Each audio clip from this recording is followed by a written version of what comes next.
ครบ3 คืนเลยเด้อพี่น้องสำหรับการขึ้นบ้านใหม่การนอนบ้านสวนทงหน้ามื้อนี้นะครับจะเป็นมื้อที่เฮาสิมาเก็บผ้าขวัญครับมื้อแรกขึ้นบ้านใหม่เป็นวันที่19นะครับก็เฮ็ดผ้าขวัญเฮ็ดตามพิธีตามคนเฒ่าคนแก่อีพ่ออีแม่ผู้เฒ่าโบราณเพิ่นพาขึ้นเฮือนใหม่หมากพริกห่อเงินห่อค่ำหาบเงินหาบค่ำหาบเครื่องปรุงมีน้ำมีไหครบทุกอย่างมีผ้าขวัญสู่ขวัญเฮือนหลังจากมื้อนี้ครบมื้อที่3เฮาก็จะมาเก็บข้าวสารเต็มไหเต็มแองเฮาก็สิมาเก็บผ้าขวัญครับตัวนี้จะเป็นถังข้าวสารที่เฮาหาบนะครับหาบขึ้นบ้านใหม่ขึ้นเฮือนใหม่หลังจากที่ครบ3มื้อ3คืนแล้วก็ให้เฮานำเอามาใส่ถังครับตัวนี้จะเป็นข้าวเหนียวข้าวเจ้าเด้อครับที่เฮาเอามาเฮ็ดพิธีขึ้นบ้านใหม่ตามผู้เฒ่าผู้แก่ผู้เฒ่าโบราณพาเฮ็ดพาทำครับพี่น้องลูกหลานจังสิได้อยู่ดีมีแห้งมีอยู่มีกินครับสำหรับการขึ้นบ้านใหม่ก็จัดแบบง่ายๆเรียบง่ายประเพ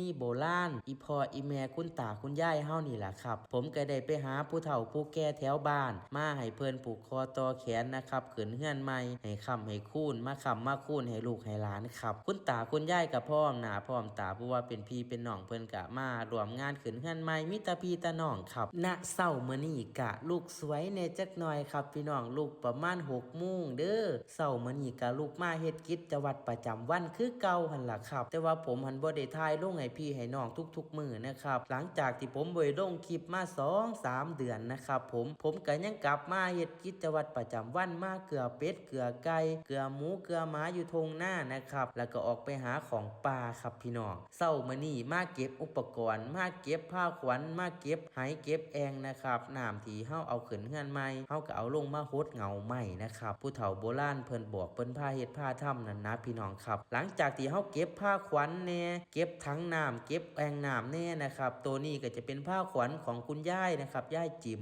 ที่เพิ่นได้เฮ็ดให้นะครับผมเอามาสู่ขวัญเฮือนอยู่ในผ้าขวัญก็สิมี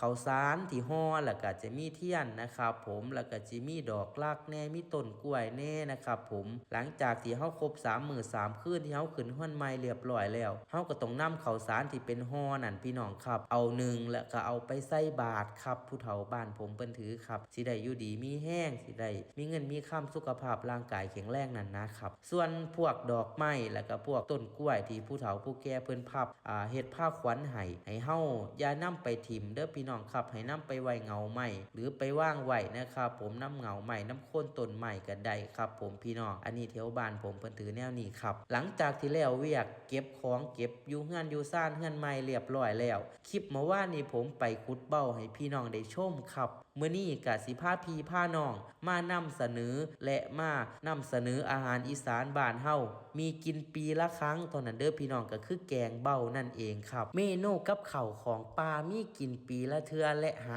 กินยากครับก็คือเมนูแกงเบ้านั่นเองเมื่อวานนี้ผมไปขุดเบ้าได้เบ้ามา20 กว่าลูกครับผมก็แบ่งให้ยายทางในบ้านให้เพิ่นกินน้ำครับผู้เฒ่าเพิ่นมักกินเอาไปแกงใส่ผักบัวส่วนตัวนี้นะครับจะเป็นตัวเบ้าที่เฮาแกะออกจากลูกกลมๆนั่นนะครับตอนนี้จะเป็นลูกสุดท้ายแล้วเด้อครับเป็นลูกนางครับเบ้ามี3 ระดับลูกขี่ลูกเท้าลูกนางครับหลังจากที่เฮาล้างตัวเบ้าเรียบร้อยพระเอกของเฮาอีกงานนึงนะครับที่แกงเบ้าแซ่บก็คือผักบัวครับแล้วก็ตำมักพริกโขกมักพริกหัวหอมนะครับเป็นเครื่องแกงแล้วก็สิมีไข่มีใบแมงลักหรือผักอีตูแล้วก็ลูกโดดครับวิธีการเฮ็ดก็บ่ยากครับพี่น้องหลังจากนั้นข้างกระทะและน้ำหอมเครื่องแกงเฮาลงไปขั่วให้เกิดกลิ่นไหม้หอมๆเหลืองๆจักหน่อยหลังจากนั้นเติมน้ำลงใส่พอเป็นแกงเด้อครับผมบ่ต้องใส่หลายพอน้ำเลือดแล้วก็เอากุดจีเบาลงไปครับพี่น้องเอากุดจีเบาลงไปเวลาเอาเฮ็ดกับข้าวกุดจีเบาขวายนึงมันก็จะมีบ่หลายมี10 กว่าโต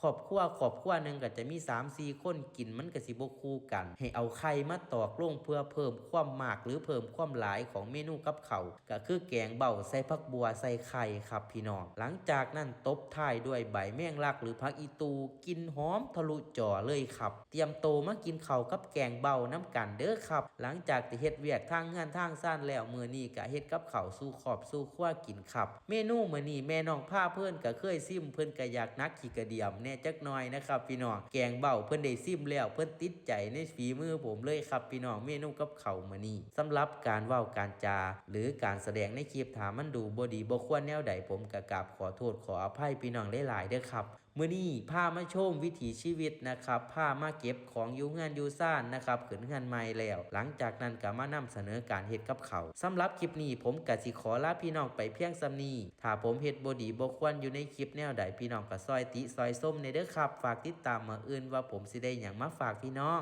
ขอบคุณครับผม